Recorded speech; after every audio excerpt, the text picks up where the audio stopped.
loved by God because I felt I couldn't have achieved it in my own strength, in my own wisdom or ability. It was God that did it for me. So I felt drawn to God. I felt God is faithful, He's reliable, He's dependable. So I saw everything centered around God, and He helped me to be humble, realizing that I cannot do this thing in my own strength or wisdom. Nigeria Airways soared through the 60s, 70s, and 80s. Its wings stretched from Lagos to London, New York to Nairobi, Jeddah to Johannesburg. It was Africa's rising star, a symbol of a nation finding its voice. But glory gave way to turbulence. Decades of managerial struggles, funding challenges, aging fleets, and shifting political winds weakened the national carrier. There was a minister called Antonio Pere, an Air Force, very bright, very star, ever smasher. And when he became Minister of Aviation, he then started that he wanted to have a single nation policy. Mainly goes to Nigeria for having policies, then get that aviation to have their own citizen policy. So they set a committee. The chairman of that committee was Brigadier Air Commodore Falokwe. And got a lot of support from the military government, all those who are the council. I cannot forget Nura Imam, Adrian Bello, all those were very strong. They were supporting it. We should have a very strong one. So we did that. I served on that committee with my other colleagues. That was basically the turning point. That report brought some regulation to the industry to meet international civil aviation organization standard. That was the turning point. And that report was everything that happened today. It came from there. Both system, economic regulation, airport, air services, everything was covered. That report was tough. By 2004, under the administration of President Olusegun Obasanjo, the once mighty Nigeria Airways was a golden chapter closed, and the nation was left without its flag in the skies. But the true revolution came when private investors took command of the skies. Aviation is one sector of Nigeria that has grown phenomenally. And this growth are in three parts for me. Number one is the number of aircrafts in Nigeria has grown from where we are 100 years. And the singular act of President Babangida's government to liberalize aviation, to allow for private sector participation in aviation, is one of the significant things that happened to put aviation on the trajectory that it is today. So Nigeria is an interesting country when it comes to aviation. And three things make us interesting. One, we have a local market. Most African countries don't have a local market. So they are always international airlines. So when we say Ethiopian airline, I said it doesn't have a local market as such. It has an international market. So you look at most African countries, Nigeria, maybe you say Kenya and Tanzania, where you have tourists, and South Africa. These are the countries that have the landmass and the scale for internal traffic. Second one is the position of Nigeria. Nigeria is well positioned in the aviation sector. We're sitting 5 hours from Nigeria, you are in Spain. In 6 hours, you're in the UK. 5 hours, 45 minutes. Going down south, in 4 hours, 5 hours, you're in South Africa. Going to the South Americas from Nigeria, in 8-9 hours, you're in Brazil. And going to the US, you can do that 8 hours, you're in Florida, 9. Then 10-12 hours, you're in New York. So, of aviation in Africa, which I will come to that we haven't leveraged. Okay. Then the final one is our airport system has grown phenomenally. So if you look at almost every state in Nigeria now has an airport. Some states too. Many people complain, why are we building this airport? See, transport infrastructure, you can't really model it. It's until you build that you. So aviation in Nigeria has witnessed significant progress in passenger, in aircrafts, and in airport infrastructure. In the late 1980s and early 1990s, pioneers stepped forward, visionaries who believed that the sky was not a frontier, but an opportunity. With grit and entrepreneurial fire, the era of private domestic airlines was born. Associated Aviation, Okada Air, Cabo Air, ADC, Chanchangi, Sosoliso, Bellevue, Dana Air, and Aero Contractors, the nation's oldest surviving airline. Aero Contractors it's quite an old company. In fact, it's the oldest indigenous company, aviation company in the country. So we started operating as an oil and gas servicing company. So what has been remarkable about Aero Contractors is the foundation. The foundation in which Aero Contractors was birthed upon.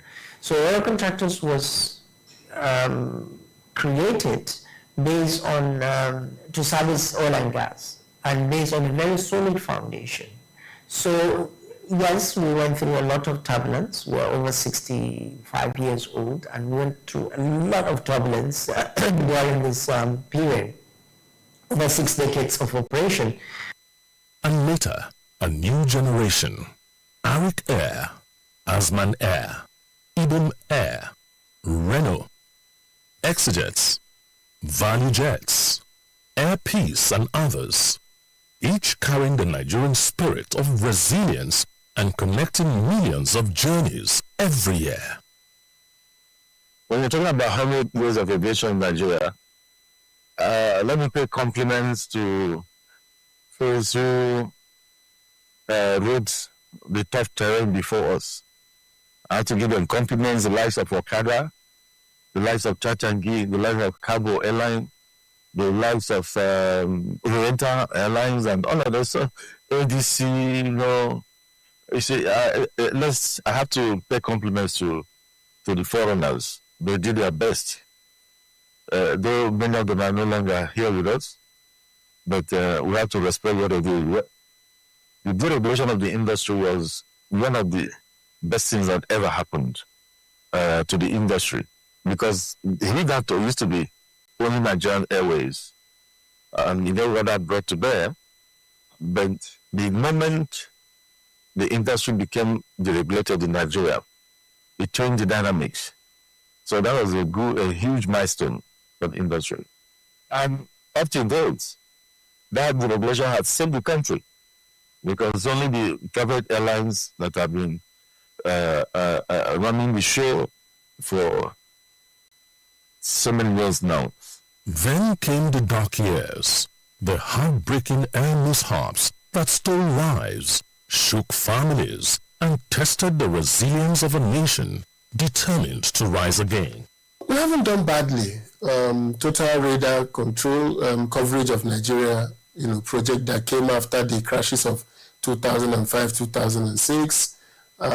We've made progress in developing manpower in the aviation sector, and we have also made significant progress in what I would call meeting the safety standards, whether it is FAA certification and other standards. So we have made progress, but we have challenges, and the challenges are also quite significant.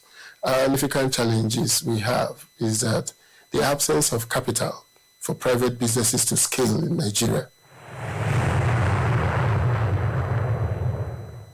The decentralization of the Nigeria Civil Aviation Training Center will give it to this current administration. Before this current administration came on board, we were almost a pariah among states. Aviation is international business. If you misbehave here, it goes around, and it makes it difficult. You find yourself boxed, into a corner or corners in terms of nobody is willing to do business with you because you behave bad the whole the time. And that was part of what we commended in the present minister's initiative on the Cape Town Convention and encouragement of the use of that instrument that came with the protocol. But history shows Nigeria always rises. Today, under the visionary leadership of President Bola Ahmed Tinubu, Nigerian aviation is rewriting its story. Successive administrations lost their way in terms of repositioning the aviation industry and to be clear as to where we are going or where we should go as a nation. So now it's time for us to find that way again. And what is that way? One is to return Nigeria to that part of making it a true African hub. If we are the largest nation in Africa in terms of population, the most strategically placed in terms of connecting the South America, connecting Europe, connecting the southern part of Africa, then we should, of course, dream to be a hub. So we should then return to that part. The first, of course, is to rebuild the nation's premier airport, which is the Lagos Airport. And this government has gotten it right. The president has decided on his own that we should rebuild that Lagos Airport and make it a proper hub. And so that's alive.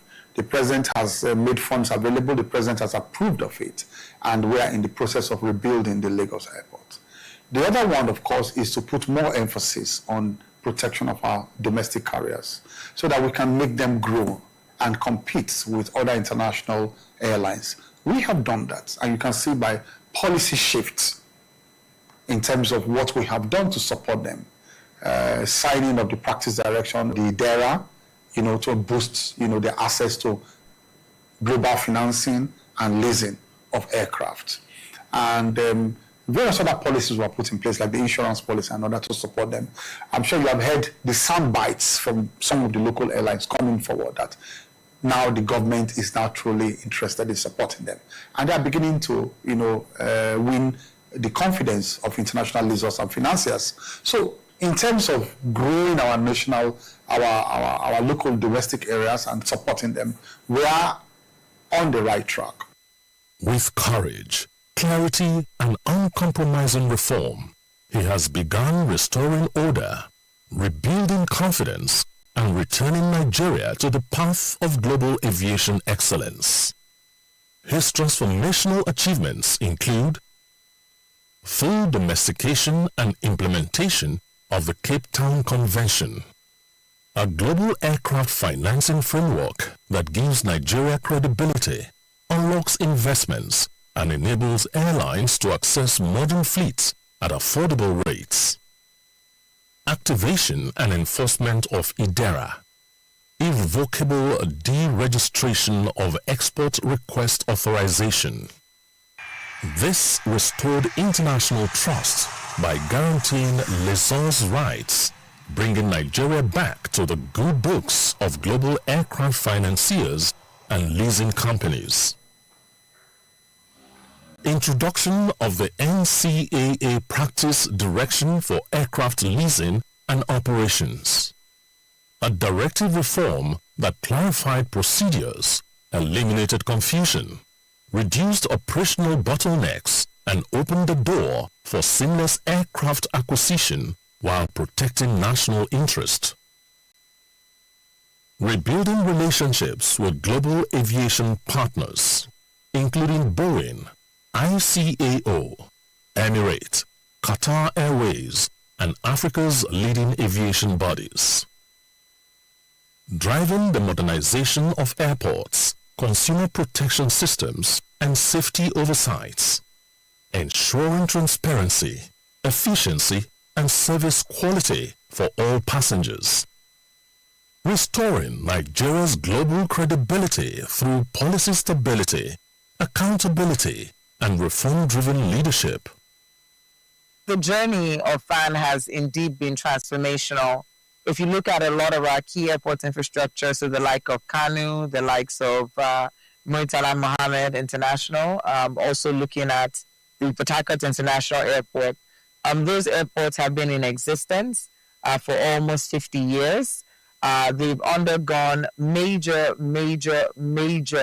I would say, infrastructure changes. However, not as major as we would like to see in other countries. But interestingly enough, the environment is taking a huge turn. There's been a lot of investment in terms of making sure that our runways are up to par, making sure that not just our passengers, I think people focus a lot on the passengers, which is very important, but it's also interesting that, you know, we need to take a turn and look at those who operate within the airport environment. So the airlines, the pilots, all of the support services. There's a lot of work that has happened behind the scenes to make sure that collaboratively and as an industry, we're working very closely together to make sure that the infrastructure supports a thriving environment for the aviation sector. A century after that first aircraft broke the silence of Kano's skies, Nigeria stands at the threshold of a new aviation era. Under the leadership of Festus Keyamo, where this country was unofficially blacklisted by the leasing world for over 10 years now, that veil has been lifted. Thanks to this regime of President Bola Ahmed Tinubu and what Festus Keyamo has done in the industry. That's a huge milestone that in the long run we engender an era for the airlines. Well, we were talking about the capacity of these airlines. No airline can do it all alone. You need the support of government. So for this government to be out there chasing every opportunity that will make it easier for Nigerian airlines to get funding, to get dry leases, it's a very welcome development. From the legends of Nigeria Airways to the painful lessons of the past to the bold reforms of today, Nigeria is once again rising. Our story is not just about machines and airports. It is about people, courage, vision, and a nation destined to take its rightful place in the skies. Well, I think it's quite fortuitous that I am the Minister of Aviation at this time when this milestone is achieved. So I consider myself extremely lucky that I'm on this, I'm in this office at the time we have achieved this milestone. So actually it's a moment of for deep reflection as to how far we have gone in the last 100 years. If anything survives 100 years and has prospect going forward, then it's a good thing to reflect upon. Of course, there must have been highs and lows, which we'll talk about. But so, despite the highs and lows, so long as it's still standing on its feet and it has not folded up entirely, that means, of course, there's something to talk about and even something to celebrate.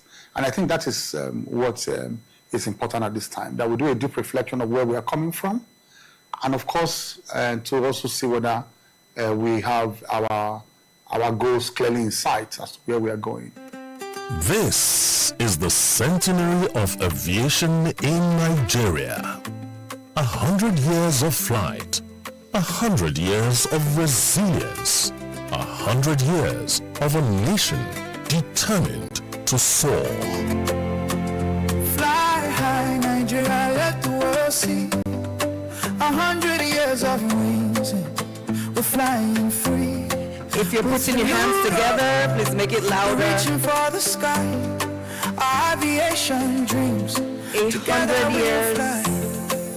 Make we fly high, Nigeria. Everybody go see. 100 years, we dey giddy ba. We still dey fly high.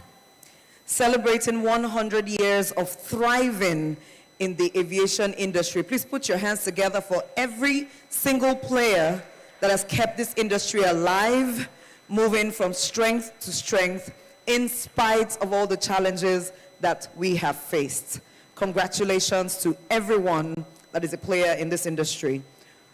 At some point in the day, we had join us the former governor of Kogi State, Captain Idris Wada. Good afternoon, sir. We're delighted to have you. He was one of those pilots who flew in the Nigerian Airways, and also he flew with EAS Airlines. Thank you, sir. We're happy to see you. Hail and hearty. The conversation this afternoon is the effect of tourism and health tourism outside Africa. And I'm sure we would see the nexus between the tourism and, of course, the aviation industry, because according to Dr. Neka Oyalipe yesterday, the managing director of Fidelity Bank, she said, we no go use leg waka. We have to fly to these places. And so what's the role of the aviation industry in there? Join me, welcome our moderator for the session, Dr. Osholowu, Managing Director, Kasi Healthcare. Please receive him as he makes his way to stage. Welcome, sir. Glad to have you, Dr. Dio. Over 19 years as a physician and surgeon, with his experience in emergency and sports medicine, earning an IOC scholarship in sports medicine diploma under the auspices of the International Olympic Committee. We're glad that you're here, sir. Please join me, welcome also Dr. Taslim Dillo. He's right here with us, founder and CEO, Overseas Medical Care Assistance Limited, OMCA.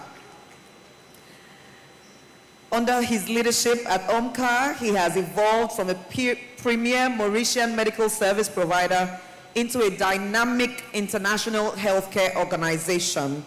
Many people who are looking for health interventions across Africa think of Mauritius, one of the top destinations, and we're glad to have you, Dr. Taslim. Welcome.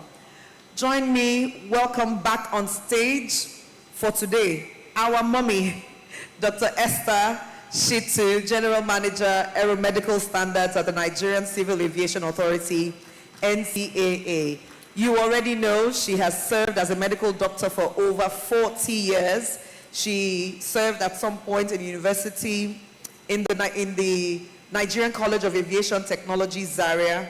And of course, today she's on the regulatory side, and she has encouraged those who are interested in getting into medical aviation without being doctors to get properly certified, because there is room for more expertise. We welcome her as she makes her way to stage.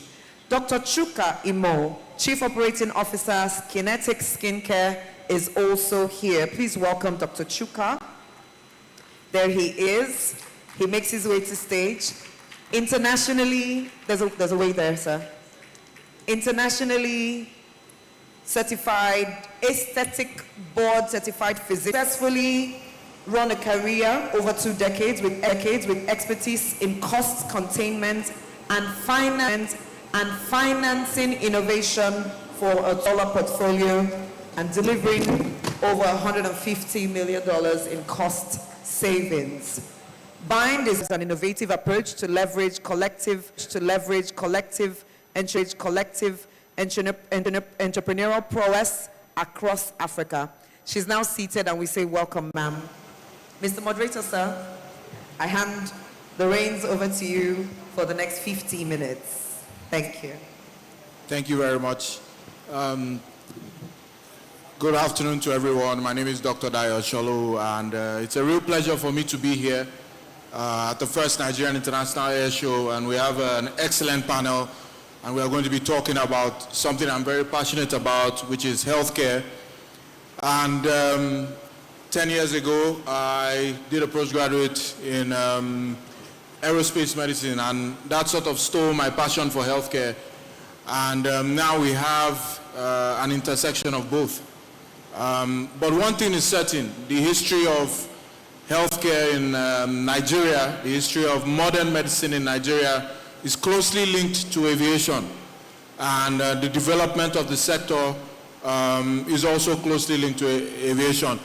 Modern medicine in Nigeria started in the 18th century, and we have many institutions that have been established.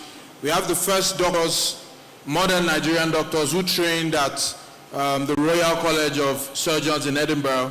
Of course, in the 18th century, they traveled by ship. And then we have 100 years ago, the first doctors who